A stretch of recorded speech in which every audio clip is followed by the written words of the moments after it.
L'allée était vide à côté de moi. Le quatuor à cordes continuait de jouer, les violons se tissant dans l'air comme si de rien n'était. Mais chaque note poignardait un peu plus profondément, me rappelant la seule chose qui manquait, lui. Mon bouquet me semblait plus lourd qu'il ne le devrait. Des roses blanches, celles que mon père avait l'habitude de rapporter à la maison pour mes anniversaires. C'est drôle comme elles sentent différemment quand on les tient seules. Les gens chuchotaient pendant que je marchais. Je pouvais sentir leurs yeux tracer l'espace à ma droite. Ce vide où le bras d'un père aurait dû être. J'ai dit à tout le monde qu'il était malade, que c'était soudain, qu'il aurait aimé être là. Les mensonges glissent plus facilement que les larmes quand le mascara coûte une fortune. La vérité? Il a refusé. Mon propre père a refusé de me conduire à l'hôtel.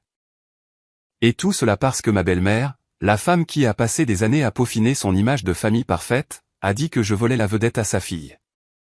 La musique a enflé. Mes doigts se sont crispés autour du bouquet. J'ai souri pour les caméras, pour mon fiancé, pour tous ceux qui ne connaissaient pas la tempête derrière ce sourire. Puis mon téléphone a vibré, caché secrètement dans la couture de ma robe. Un message, son nom à l'écran. Il faut qu'on parle. Même le jour de mon mariage, il avait encore le pouvoir de me secouer. J'ai regardé vers les portes de l'église, m'attendant à moitié à ce qu'il entre. Il ne l'a pas fait. C'est alors que j'ai réalisé que peut-être l'allée était vide pour une raison. J'avais 16 ans quand tout a changé. Papa l'a rencontrée lors d'un gala immobilier. Patricia. Elle était élégante, charmante, tout en perles et en éloges. Le genre de femme qui pouvait sourire tout en calculant. Je me souviens de la façon dont elle riait de tout ce qu'il disait, touchant son bras juste une seconde de trop.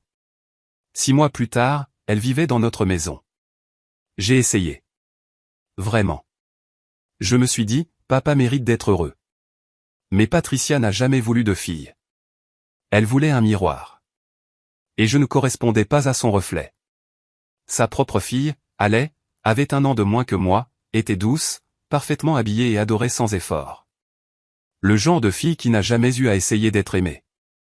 Quand papa la regardait, son visage s'adoucissait d'une manière que je n'avais pas vue depuis des années. Quand il me regardait, il hésitait. Cela a commencé par de petits commentaires sur mes vêtements, mon attitude, mon ton.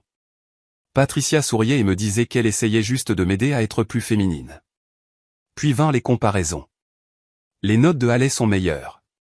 Tu devrais apprendre à cuisiner comme Alais. Ton père s'inquiète que tu finisses seule, Lydia. Chaque mot a rongé quelque chose de sacré entre papa et moi. Un soir, je les ai entendus se disputer. Mon nom, tranchant dans l'air. Elle est juste jalouse, a dit Patricia. Tu lui donnes trop de liberté. Elle essaie de prendre ce qui appartient à Alais.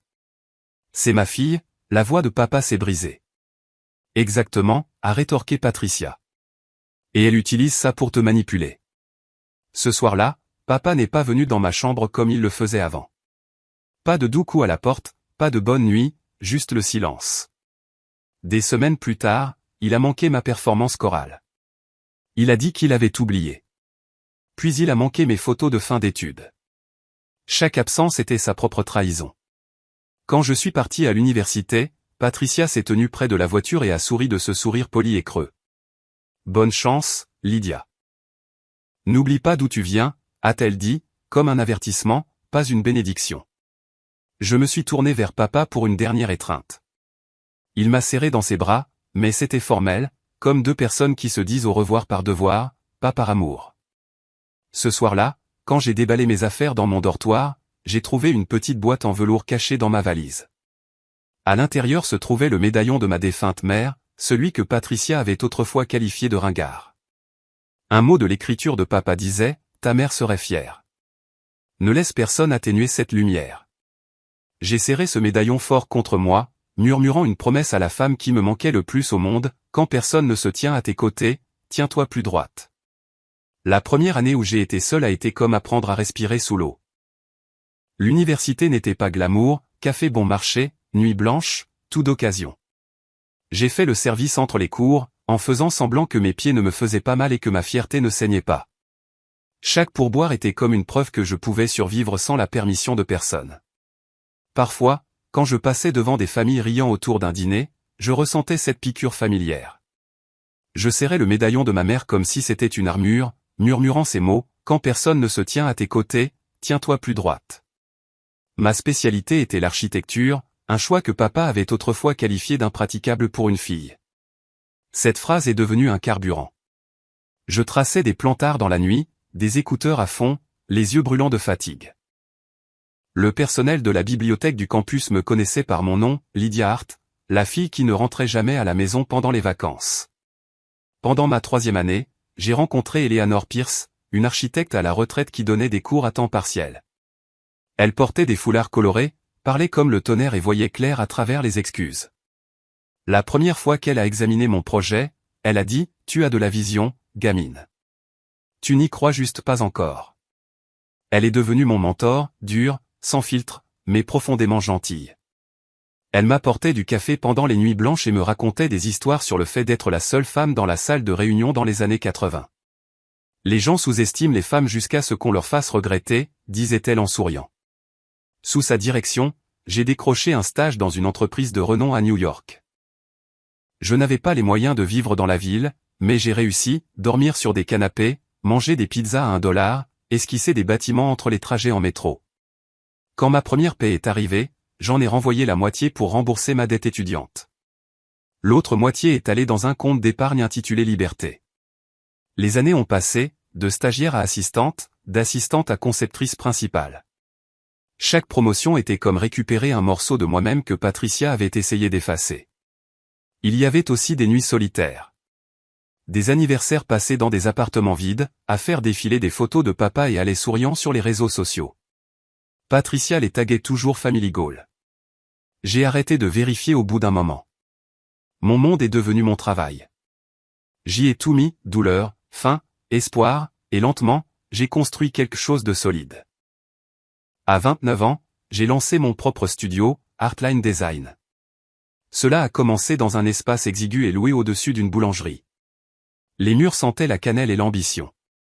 Les clients sont venus lentement au début, puis le bouche à oreille s'est répandu, la jeune architecte qui reconstruisait de vieilles maisons avec une âme.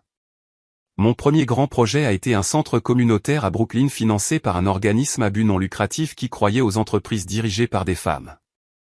Quand nous l'avons dévoilé, Eleanor était au premier rang, rayonnante. « Ta mère aurait adoré ça », a-t-elle chuchoté. J'avais envie de le croire. À 32 ans, je possédais tout l'immeuble. À 33 ans, j'ai acheté ma propre maison. Pas une demeure, mais la mienne. Chaque brique, chaque poutre gagnée. Pourtant, j'ai gardé mon succès secret. En ligne, j'ai posté des couchers de soleil et des tasses à café. Jamais de salle de réunion ou de contrat. Quand papa appelait pendant les fêtes, je lui disais que j'étais occupé. Il n'a jamais demandé ce que cela signifiait. Parfois, je me demandais si Patricia pensait toujours que je courais après l'ombre de sa fille. Mais debout sur le balcon de mon bureau, les lumières de la ville scintillant en dessous, j'ai finalement compris. Je ne volais rien. Je récupérais tout ce qui était déjà à moi. Le message est arrivé un dimanche après-midi. Court, presque apologique. Allez se marie. Elle aimerait que tu viennes. C'était de papa. Pas de « comment vas-tu » ? Pas de reconnaissance des années de silence. Juste une invitation polie, comme si j'étais une cousine éloignée, pas sa fille. J'ai regardé le texto pendant un long moment. Une partie de moi voulait le supprimer. Une autre partie, la petite fille tenant toujours ce médaillon, a chuchoté que c'était peut-être le moment. 2 semaines plus tard, je suis entré dans la même ville que j'avais autrefois fui. La même église, les mêmes vitraux qui projetaient autrefois des couleurs sur mon enfance. Patricia m'a repéré la première. Son sourire était mince et crispé, le genre que les femmes portent quand elles réalisent que leur plan n'a pas tout à fait fonctionné. Lydia. Oh, tu es venue, a-t-elle dit, en époussetant la poussière invisible de ma manche comme si elle me possédait. Bien sûr, ai-je dit doucement. Je n'aurais manqué ça pour rien au monde. Allée était radieuse, des boucles douces, de la dentelle blanche, des yeux qui avaient toujours été plus gentils que ceux de sa mère. Elle m'a serré dans ses bras comme si rien de tout cela ne s'était jamais produit. Et pendant un moment, je l'ai cru. Puis j'ai vu papa. Ses cheveux s'étaient clairsemés, ses épaules s'affaissaient un peu, mais ses yeux, eux, étaient les mêmes, familiers, prudents. Tu as changé, a-t-il dit, comme s'il cherchait un mot de sécurité. Le temps fait ça. J'ai souri. Nous avons échangé de petites conversations, la météo, les voyages, rien de réel. Mais quand Patricia a passé son bras dans le sien, la même vieille douleur est réapparue. Certaines blessures ne se rouvrent pas. Elles bourdonnent juste doucement sous la surface. Après la cérémonie, il y a eu une réception dans un country club, des lustres en cristal, des tours de champagne et de l'argent partout. L'environnement préféré de Patricia. Les gens n'arrêtaient pas de me demander ce que je faisais, avec qui j'étais marié, où j'habitais. Je gardais mes réponses vagues. J'ai appris il y a longtemps que le mystère est la meilleure vengeance. Puis vint le moment, le toast de Patricia. La famille, commença-t-elle, sa voix mielleuse et douce, ce n'est pas une question de sang. C'est une question de loyauté et d'amour. Elle m'a jeté un coup d'œil quand elle a dit loyauté. Mon estomac s'est noué. Quand elle a terminé, j'ai applaudi poliment, puis je me suis levé. Beau discours, ai-je dit en souriant. Mais vous savez, parfois la famille est aussi une question de pardon. La salle s'est figée. Même le violoniste s'est arrêté au milieu d'une note. En fait, ai-je continué, j'ai quelque chose à partager. Une petite annonce puisque nous célébrons l'amour et la loyauté. Les yeux de Patricia se sont plissés. La plupart d'entre vous ne me connaissent pas bien, ai-je dit. Mais je suis Lydia Hart, fondatrice et architecte en chef de Heartline Design. Mon entreprise a récemment achevé la rénovation du nouveau centre d'art du centre-ville. Un murmure a traversé la salle. Quelqu'un a chuchoté, cet endroit? C'est elle. Papa a cligné des yeux, stupéfait. Tu as fait ça? J'ai acquiescé. Et quelques autres. L'extension de l'hôtel de ville, le pavillon Riverside. J'ai souri à Allais. Même le lieu de mariage où vous vous trouvez. Allais a haleté doucement. Patricia est devenue pâle. Attends, a dit Patricia, en riant nerveusement. Tu dis que cet endroit. Oui, ai-je dit. Je l'ai conçu. Je le possède. Je l'ai regardé directement, pas en colère, pas suffisante. Juste stable. Alors, d'une certaine manière, vous êtes mon invité aujourd'hui. Le silence qui a suivi était assez épais pour être goûté. Le verre de papa tremblait légèrement dans sa main. Ses yeux, fiers, brisés, regrettants, ont oscillé entre Patricia et moi. Lydia, a-t-il finalement chuchoté. Je n'en avais aucune idée. Vous n'étiez pas censé le savoir, ai-je dit doucement. Vous avez clairement fait savoir que vous ne vouliez pas voir ce que je pouvais devenir. Patricia a essayé de parler, mais ses mots ont trébuché. Pour une fois, elle n'avait pas de script. Je me suis tourné vers papa, la voix basse mais ferme. Tu ne m'as pas conduite à l'hôtel, ai-je dit. Mais tu dois savoir que je m'y suis rendue toute seule. Le violoniste a recommencé à jouer, lentement, doucement. Et je jure, pour la première fois de ma vie, j'ai vu mon père me regarder, non pas avec doute, mais avec admiration. Après le mariage, ils m'ont trouvé dehors, debout sous les guirlandes lumineuses, laissant l'air nocturne emporter le bruit. Papa s'est approché le premier, les mains tremblant légèrement. Patricia a suivi, 2 pas derrière, serrant toujours sa pochette de créateur comme si elle pouvait la sauver. Lydia, a-t-il commencé, la voix rauque. Je ne savais pas tout ce que tu avais accompli. Je suis fier. Ou surpris, ai-je fini pour lui doucement. Il a détourné le regard. Les deux. Patricia a parlé ensuite. Tu dois comprendre, les choses étaient compliquées. Nous n'avons jamais voulu que ce qui était le mieux pour toi. J'ai ri, doucement, avec retenue, mais cela a traversé la nuit comme du verre. Tu veux dire ce qui était le mieux pour toi. Ses lèvres se sont pincées. Tu lui as dit que j'étais jalouse de Allais. J'ai dit que j'essayais de prendre ce qui ne m'appartenait pas. Mais tu avais tort, Patricia. Je n'ai jamais voulu la vedette de ta fille. Je voulais juste le respect de mon père. Papa a dégluti difficilement. Je le vois maintenant. J'ai fait des erreurs. Oui, ai-je acquiescé. Tu en as fait. Mais la plus grande erreur a été de croire sa version de moi au lieu de demander la mienne. Il n'a pas argumenté. Son silence était une confession suffisante. Pendant un moment, j'ai laissé le silence planer entre nous. Le même silence qui avait rempli des années d'appels sans réponse et d'anniversaires oubliés. Puis j'ai expiré. Je ne vous déteste pas, ai-je dit finalement. J'ai arrêté de détester il y a longtemps, mais le pardon n'est pas la même chose que l'accès. Il a cligné des yeux. L'accès. À ma vie, ai-je dit simplement.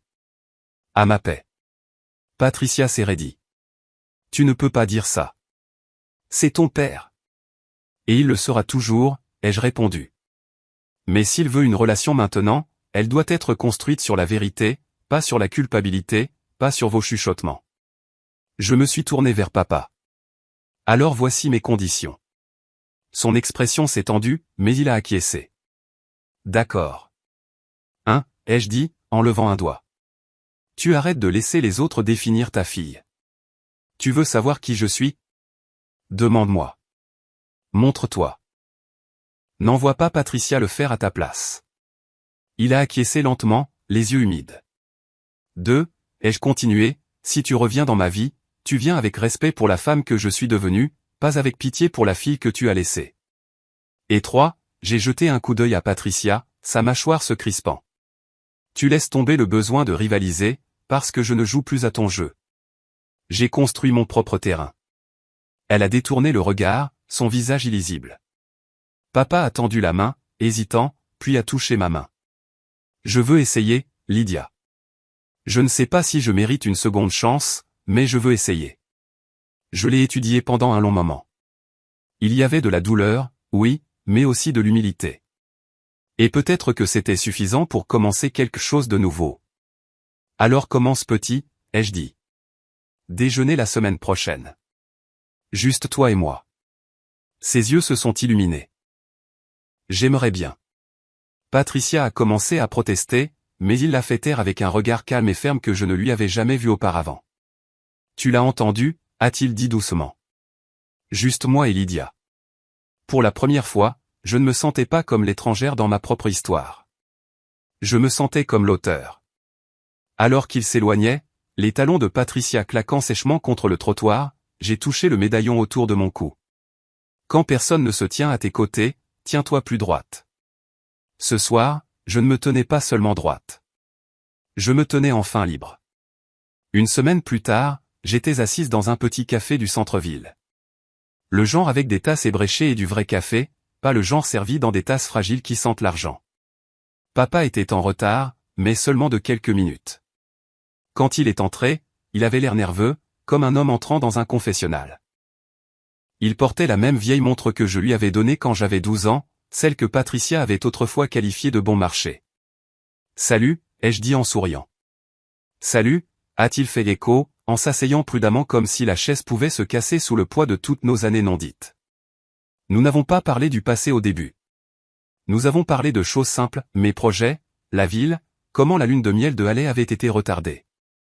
Et pour la première fois depuis des décennies, j'ai vu dans ses yeux quelque chose que je n'avais pas vu depuis que j'étais petite. De la fierté, sans filtre et brute. J'aurais dû être là pour toi, Lydia, a-t-il finalement dit. Chaque fois que tu avais besoin de moi, j'ai choisi la paix plutôt que la vérité. Je pensais que le silence était plus sûr.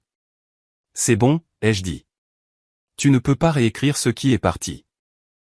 Tu ne peux que te montrer pour ce qui reste. Il a acquiescé, les yeux brillants. Alors je suis là maintenant. Nous sommes restés silencieux pendant un moment. Le genre de silence qui ne fait plus mal. Il respire juste. Avant de partir, il a sorti quelque chose de sa poche, la petite boîte en velours qui contenait autrefois le médaillon de ma mère. À l'intérieur se trouvait un morceau de papier plié.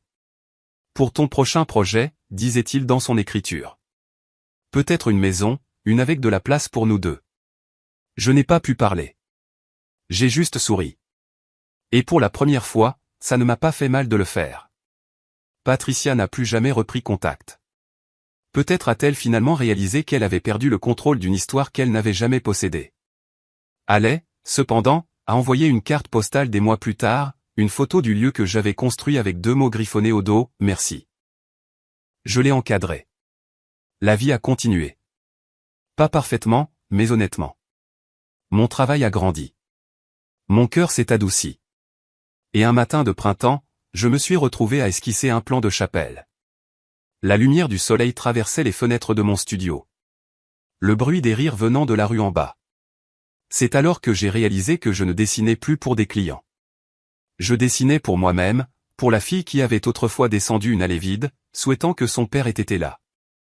J'ai posé mon crayon, j'ai touché le médaillon autour de mon cou et j'ai souri. Quand personne ne se tient à tes côtés, tiens-toi plus droite, je l'ai murmuré une fois de plus, non pas comme une armure, mais comme de la gratitude, parce que l'allée à côté de moi était peut-être vide ce jour-là, mais la femme qui l'a descendue, elle n'a jamais été seule.